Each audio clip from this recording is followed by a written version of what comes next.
will be brief. All right, we defined a couple of terms last time we were together. Consumer surplus, producer surplus. Consumer surplus being basically the difference between what somebody is willing to pay and what they have to pay. So on our normal graph that you guys are getting very familiar with, we would have a price and we would have a quantity at equilibrium. Do a dashed line. Particular quantity at equilibrium, a particular price. Remember, I gave you guys a scenario of let's pretend that I was given an iPad Air. And I didn't pay retail for it. I didn't pay anything for it. And I'm willing to sell it for whatever you guys are willing to pay for it. Some of you said you'd be willing to pay. You guys in the back, you said about $3.95. Remember, you guys remember?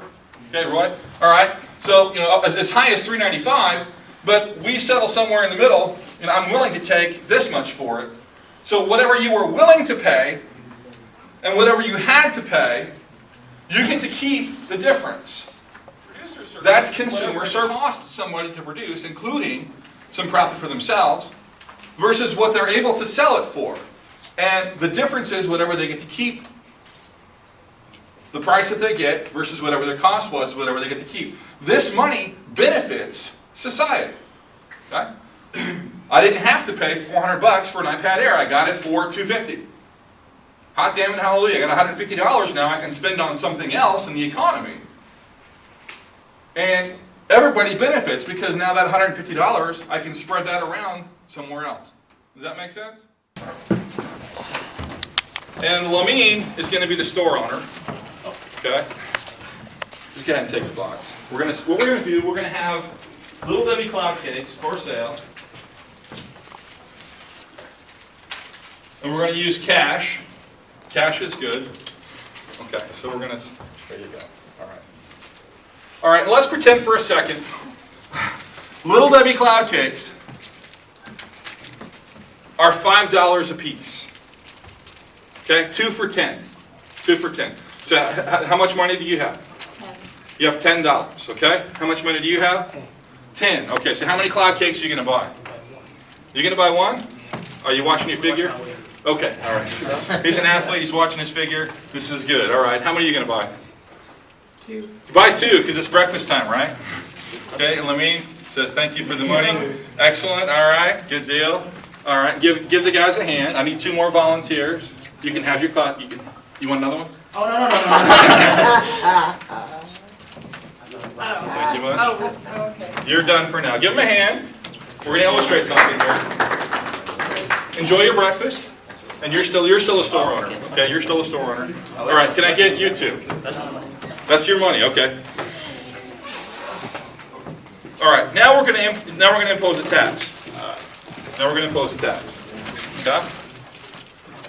And we're going to say this. Much. Okay, instead of 2 for 10, the government steps in and says, and they have done this. The government, you guys know that there are times when we discourage certain behavior by imposing taxes. Okay? In some cases, pollution, things like pollution, where there's externalities that affect other people. So in order to encourage things like conservation, things like cleaner air, and things like factories, being more responsible, we'll sometimes impose taxes or fines. It's all accomplishing the same thing. In other cases, though, are all taxes bad? No. No. Okay, we got to have things like fire and police and a court system that works. Locally, we pay taxes that fix roads and pay for judges and all those kinds of things. Nationally, we've got bad guys that are pointing things at us, and we have to get our own pointy things to point in their direction.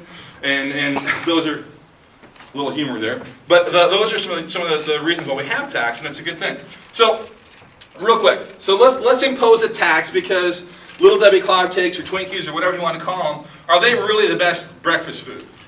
No. But they're quick, they're easy, they're fairly cheap. In our case, they're $5. But let's just say we're going to impose a tax now. They're $6, okay? So how many can you buy? You can buy 2. You can buy 2, okay, because you have $12 there? Okay, pay the man. Thank you very much. And how many can you buy? 1. Okay? Now these used to be 2 for $10, but now we impose the tax because Twinkies are bad. Okay? There's a concept called deadweight loss. When we impose a tax, Why? Squash the Twinkie. There's now a Twinkie that nobody can eat. Okay? This is deadweight loss. Nobody gets this. We're going to sell fewer Twinkies. We're going to sell fewer Little Debbie Cloud Cakes, or whatever you want to call them, because fewer people can afford them. Fewer people are now willing to buy them because of the tax. The tax either was a disincentive, or the tax prevented somebody who might have been in the market for a Little Debbie Cloud Cake, prevented them from buying the second one. So that's how that works. And goodbye, folks.